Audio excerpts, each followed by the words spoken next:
Kasi napapatunayan po mga bossing na talaga pong si General Torre, mga kababayan, palaban eh.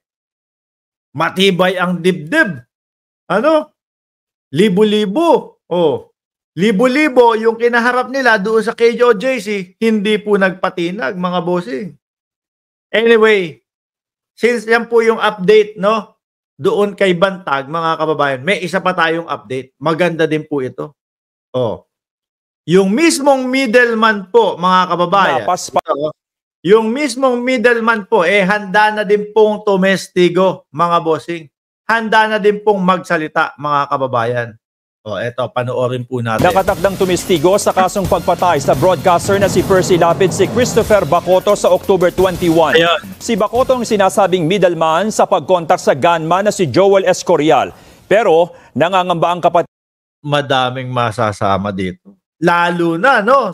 Kung sakali, mahuli na din si Bantag. Baka may mas mataas pa na nag-utos sa kanya yan.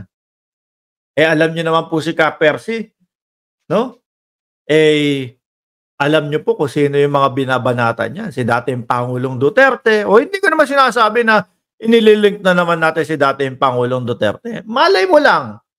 Malay mo lang, meron na namang mas malaking tao na nag-utos kay Bantag, tapos inutusan ni Bantag yung si Bacoto, hanapin si Escorial. O, ganun na. Sawa-sawa na.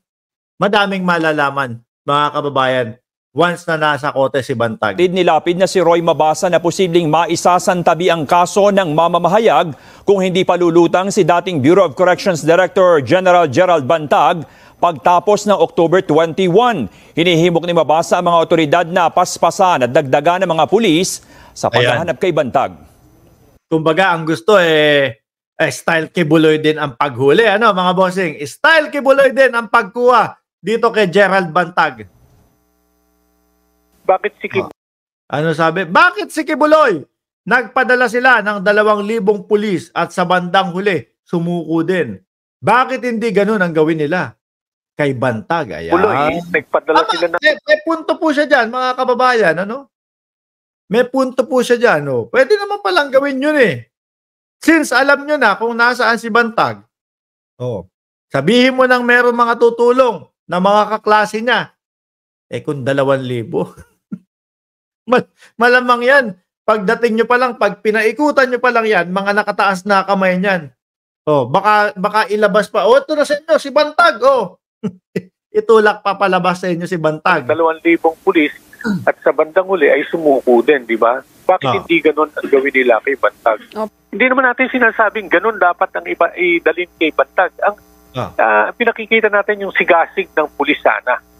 Ayan, kailangan maging pantay-pantay din po. Ano? Ma'am Lynn Hirakawa, shoutout sa iyo, Princess. Shoutout from Chicago, Illinois. Sabi ni Lourdes De Leon, si General Torre ay may rights hulihin si Bantag kung may utos ang korte sa kanya. Pero yung Bantag, no right to hide the law. Kaya, kung lalaban siya, lalong bibigat ang kaso niya. Like Kibuloy case. Paano nga ho? Paano nga ho, mga kababayan? Kung may tama yung sinabi ng kaibigan natin si Paulo Saison, nakatabi lang pala ni Kibuloy doon sa kanyang sa kanyang bunker itong si Bantag. Di ba? Kaya lumabas agad si Kibuloy. Baka madami pang makita. Sir Ed Ong, live po ito. Live po ito, sir. Ito ay gawin. Nako, ito pa sabi ni Juanito Salazar, si Bantag member ng Angel of Death ni Kibuloy. Nako po. Kung sakaling mga totoo yan, ha? Tuloy-tuloy po ang ating pagpapatrol sa... Tuloy. Anyway, ako po, nakikita ko dito, mga kababayan. Kagaya po nung kay Kibuloy dati. No? Dati, lagi natin sinasabi, malapit na mahuli si Kibuloy. Makukubkob na si Kibuloy. Ang nakikita ko po dito, mga kababayan, muli pong nabubuksan, muli pong nabubuhay, no? Yung usaping Bantag o yung pagkuha o pag-aresto kay Bantag, malamang po 1 buwan lang ang tagalin nito. Matagal na po siguro mga 3 buwan. Baka bago po magpasko, kuha na din si Bantag. Si Bantag naman, ipaliwanag mo sa korte. Hindi yung pare-parehas kayo ng sinasabi. Pare-parehas po kasi sila ng dahilan, pinupolitika sila. binibigyan naman po sila ng pagkakataon, mga kababayan, na magpaliwanag po at ipaliwanag yung kanilang sarili. Kaso mas pinipili po nila na magtago po. Sabi ni Owen Galbante, hulihin na kung alam kung asaan ang mga wanted. Correct. Padala na din ng 2,000 kapulisan. Di ho ba?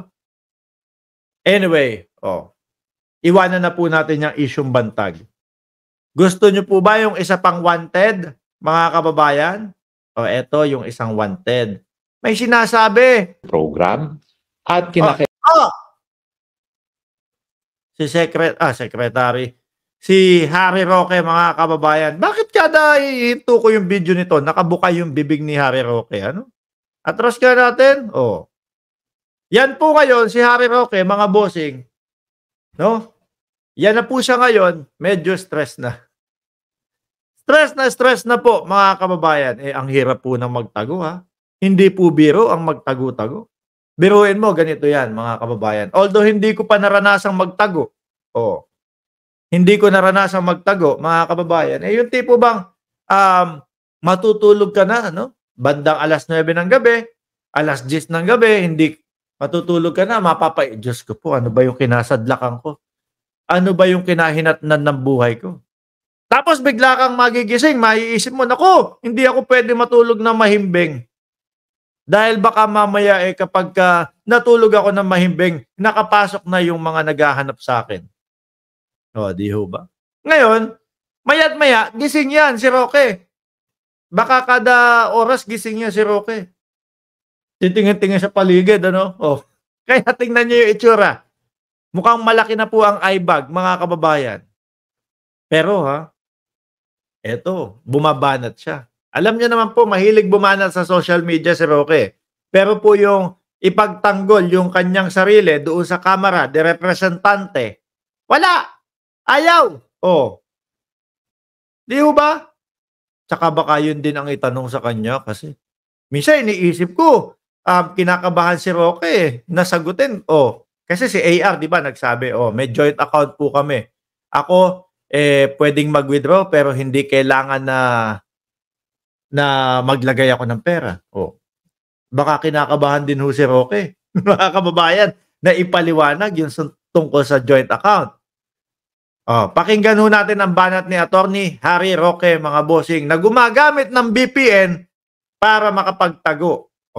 Pero tignan nyo naman kung anong klaseng mga taong nasa gobyerno tayo ngayon. Lalo na yung mga halal na mga tao sa gobyerno. Tignan nyo naman kung bakit lantaran talaga ang korupsyon ngayon sa Kongreso. Yung 5,500 na flood control na kapag umulan, baha pa rin ang Pilipinas.